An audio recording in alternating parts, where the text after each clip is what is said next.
we are going to matters arising as regards the election coming up on Saturday. And of course, joining me in the studio to brainstorm this morning is Barrister Jide Ologu. He is a public affairs analyst. He joins us live in the studio. Good morning and welcome. Thank you very much. It's my pleasure to be here. How are you doing today? Awesome. Amazing. And also joining us during the course of the show would be Ray Okwebolo, a political analyst from the UK, would be joining us via Zoom. And also we have Dr. Andrew Omosefe, a political analyst, who's going to be joining us live in Benin via Zoom as well. But let me start with you, Barrister. Can you give me your feel and what you've been observing since the kickstart of the electioneering process in Edo State as regards the governorship election? You know, the zeal has been apparent and the heat felt by even people outside of Ed because, previously you used to have like two dominant parties engaging the space for votes at the elections. But this time around, it expanded. The Labour Party is bringing the third force, and you can see also the influence of the presidential candidates parties, talking about the APC, PDP, and Labour Party predominantly. And if you cast your mind back to the last general elections, I think Labour Party over 50% of the votes in Edo State. But APC had about 24% or thereabout. And all these are coming to play. But we should also note that the candidates that are coming now, they are those we call green wigs in law. They've not had the huge experience required within the governorship arena. But having said that, also some powerful veterans in that environment are helping, and that is why you must have noticed what went on between Oshomole and Obaseki's family, the tantrums and things, and Oshomole, who now is in the Senate and also the candidate of APC, Oshomole has taken that upon himself to leverage on the political clout he has recorded in Edo State. But Obaseki also is swimming on the tide of the East, but it's really a tough one. And don't also just overlook the battle that went on between he and his deputy So governor. before we even talk about all of that, if we would even get there, there's something you said as regards being a green, sort of a greenhorn. Should that be a criteria for the electorates in this election? When you talk about the electorate, there are many interests, but we advise that good governance should be the consideration of the electorate. If we look at Section 14, subsection 2 of the Nigerian Constitution 1999 as amended, it says clearly that the security and the welfare of the citizens shall be the primary purpose of government. But I have also said it over and over that in an environment of poverty, crises are inevitable, and poverty has a way of turning the minds of human beings. So you may still find electorates that move in the direction of instant gratification and stomach infrastructure. And some politicians have become masters in dishing out these things in the absence of governance. But by and large, I think the political parties are mobilizing their faithfuls to, and I also hope that INEC will be above board, seen to be transparent, and like the law enforcement officials have promised, that they also will operate with transparency and ensure that the security is ensured rather than taking side, even though there are some indications that that may be happening. But again, it's about the system we run here, where you find gladiators who are highly influential and can sometimes hijack the security process and use it. But I asked a question: is there any politician, given that opportunity, that we escape that temptation. So that's why we need to concretize our governance system in Nigeria to ensure that we do the right thing. Absolutely. Now, let me move over to you, Mr. Ray. If you are live. Yeah, I'm with Okay, you. yes. Good morning, Mr. Ray. How are you doing today? Thank you. Very well, thank you. And you? Interesting. Now, I would love to get your own view as regards everything that has been going on in Edo State since the pre-electionary period, the electionary period, and also maybe the post-electionary period as well. What is your take? Well, what we have seen in Edo in the past 10 months or thereabout is something that is of great interest to the whole Nigeria. Everybody is interested in what is happening in Edo. Don't forget the election is an off-season election, so election is not taking place in any other state apart from Edo State today in Nigeria, and everyone has the privilege or the opportunity to pay attention to what is happening. We have seen a situation where people want to enforce, enhance themselves, people of Edo State, and we have seen people who have come with a new to make life meaningful for people in Edo State. Now, you mentioned something about security. The IG coming to the state to say he was going to make the playing field level for everybody. But unfortunately, we have not seen that in Edo. We have seen so much cries from the PDP angle that there are people arm of the PDP extraction to let you know that our people are being harassed, are being intimidated, and are being arrested. Unfortunately for the APC, they have a loquacious and a lousy state chairman who belongs to the same political WhatsApp platform where he comes every time to boast. And whatever he says is what we see the IGP or the police, as it were, they do.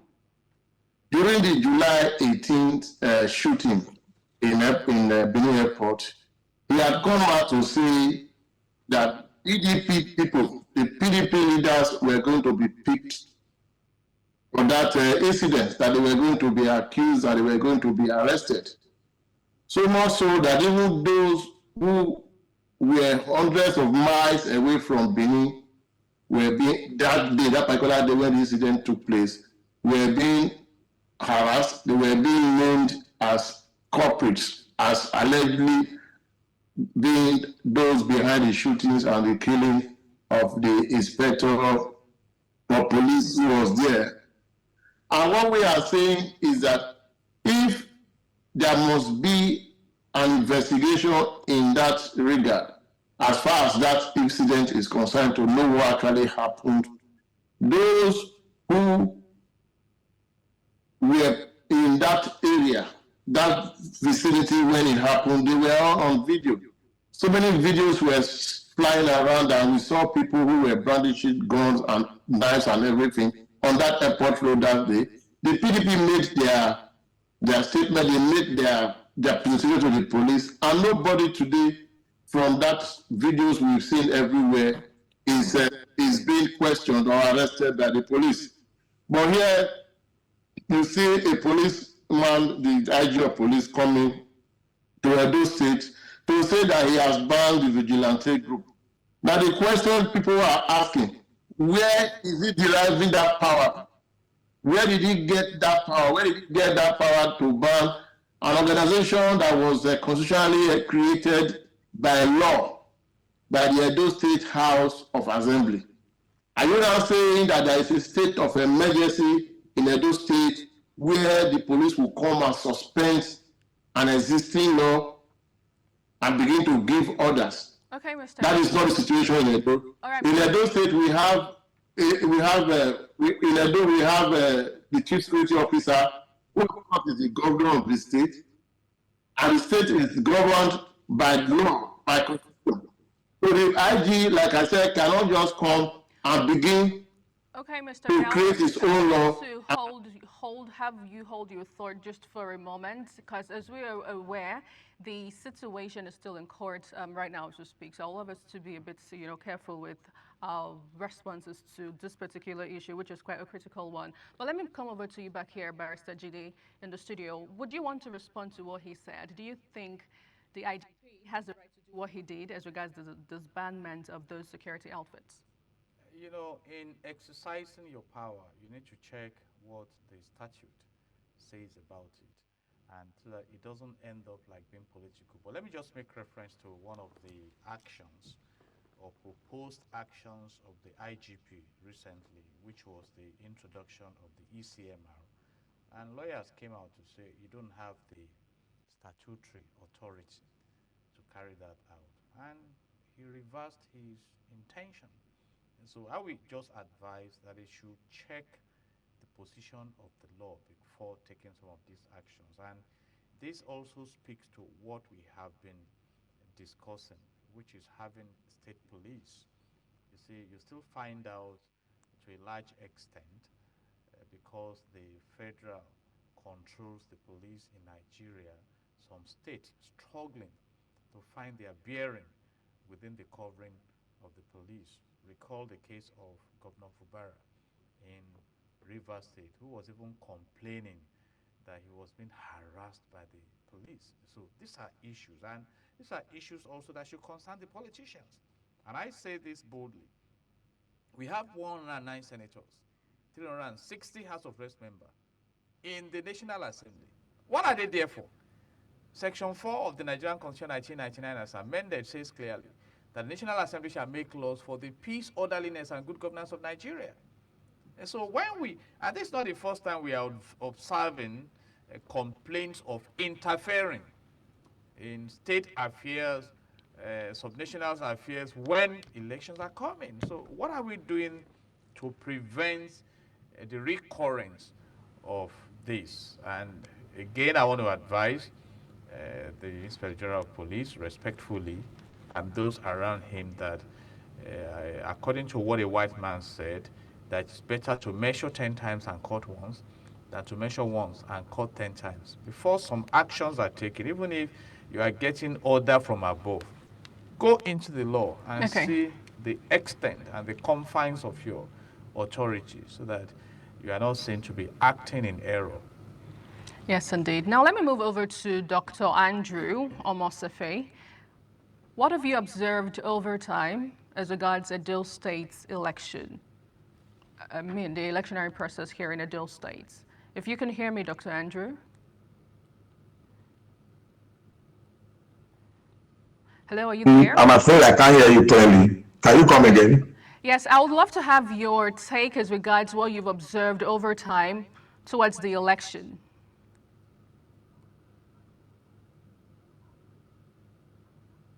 Are you there? Yes, I Hello? am here. Can you hear me? Good morning, Andrew. Can you hear me? Yeah, I can hear you, though it's faint, but it's okay. Okay, great. Can I have your take as regards to what you have observed over time, as regards the electionary process in Edo State? I mean, you've heard from the two analysts here in the studio. What is your take on it?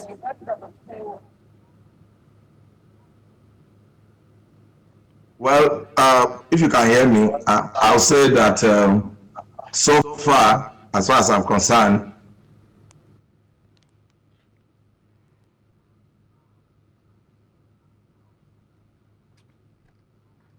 the stage is set for an election is indeed prepared to undertake.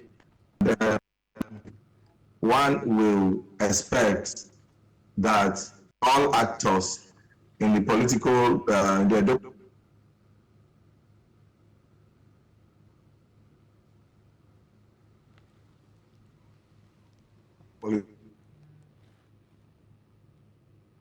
Okay, there seems to be a technical to allow glitch. for a smooth election concern.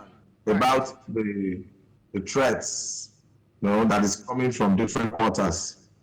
The threats of violence, the threats of instability in the elections, and these threats are coming from figures within the People's Democratic Party. The other day, we heard the governor saying at the rally that the election will be a do or die affair. And this came just after the governor refused, the party, the PDP, to sign this accord. And that has sent a very wrong signal to members of the voting public. And if care is not taken, all of these comments can lead to voter apathy. It is also so too that key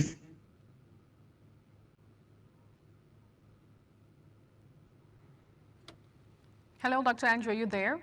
figures within the People's Democratic Party. Comment from the state chairman, in Edo, saying that Edo will burn if PDP is not declared winner of the election.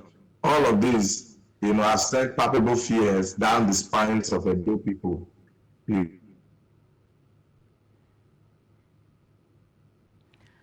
Okay, there seems to be a bit of technical glitch with Dr. Andrew, but let me come back here in the studio, Barrister GD. So many things has been said over time as regards this election. And I remember vividly there was this clarion call for avoid campaign of calumny. We've seen bashing words, just as you have mentioned during the course of the show. What impact is it going to have on the election generally? Basically, it should create a sense of apathy. But I've monitored Do you think that is going to the happen in this Nigerian election? elections. Yes. Some electorates are already used to this threat.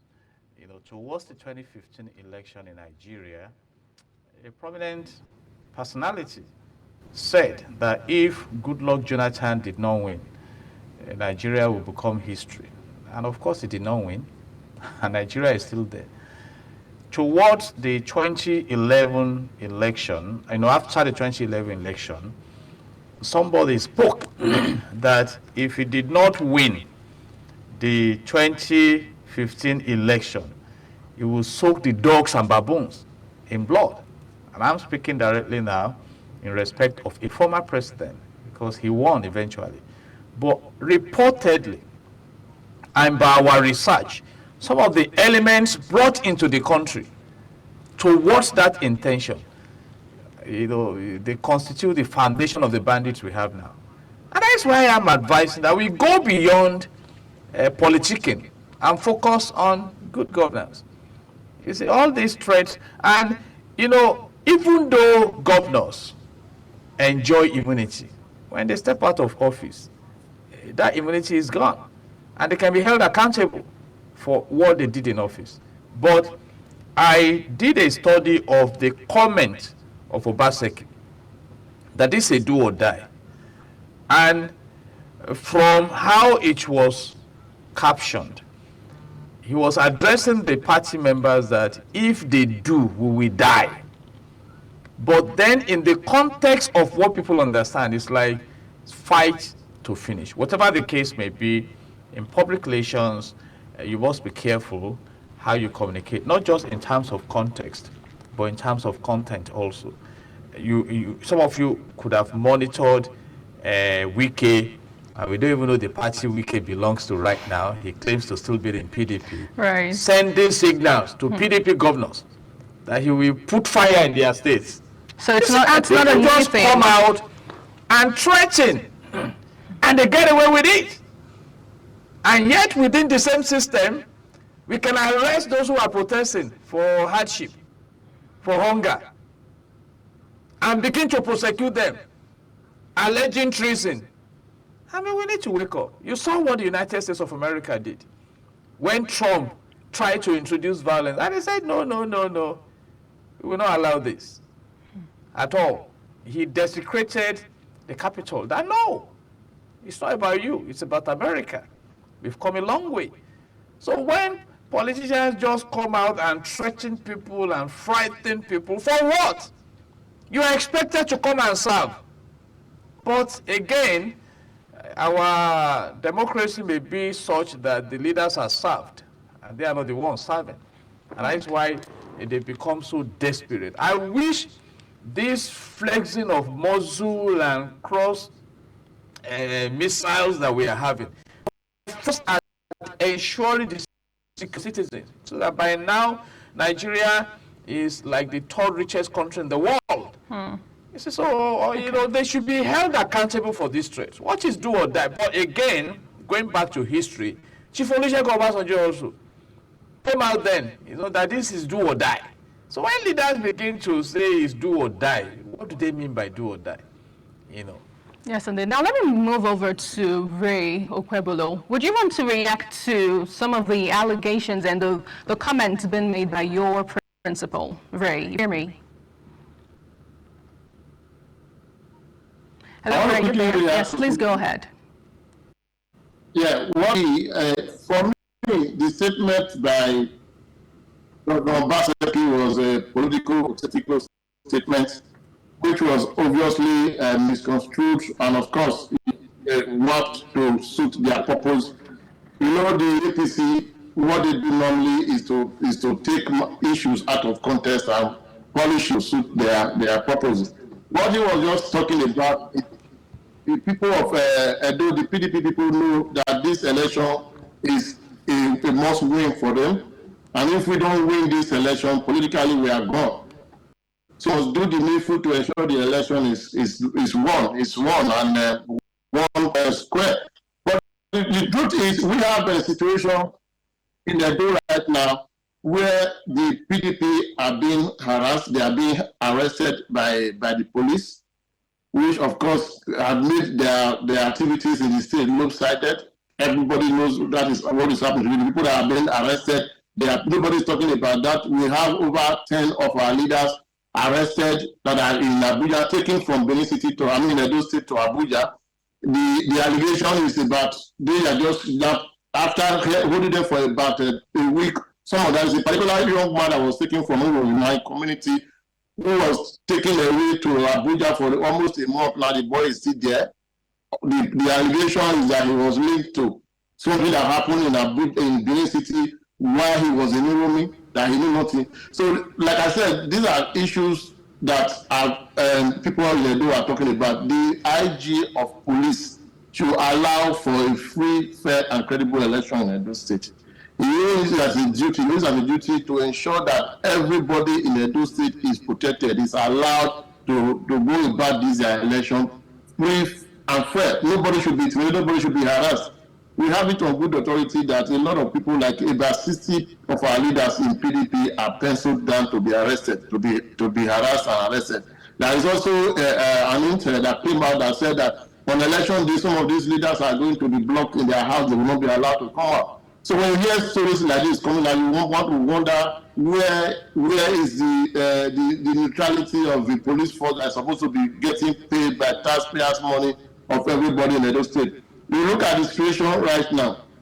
If anybody in Nigeria today that is going through the terrible times they are going through because of the hardship, the hunger that have been afflicted, that have been poured on Nigerians deliberately by the APC since 2015, you will understand why a lot of people in Edo State are saying, no, we will not allow what is happening at the federal, the kind of hardship the people of the APC government has afflicted Nigerians. We don't want that to be enhanced or to be shared in Edo State. That is why they are saying that they want the freedom of choice. They want to be given that freedom of choice. A lot of them are saying that they have all gone out. All the candidates we have, Aswe Godaro, Mondo Kwelu, Olumide Akpata, and other candidates, they've all gone out. They have read their manifestos. What they want to do. Of course, I can only boldly say that the manifesto we are seeing is that of Aswe Godaro. We don't know if the rest they have their manifesto.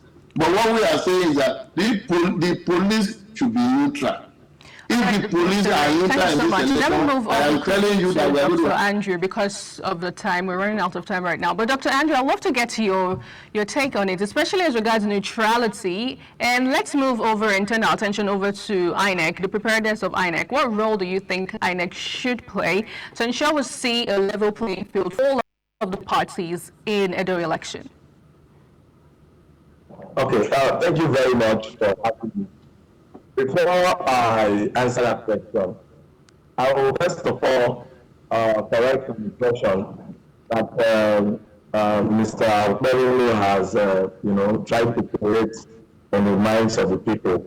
Now, the truth is this, that the police, the role of the police is to ensure that there is security and that the election is adequately policed and that there is no breakdown of law and order and that elections will be free and fair.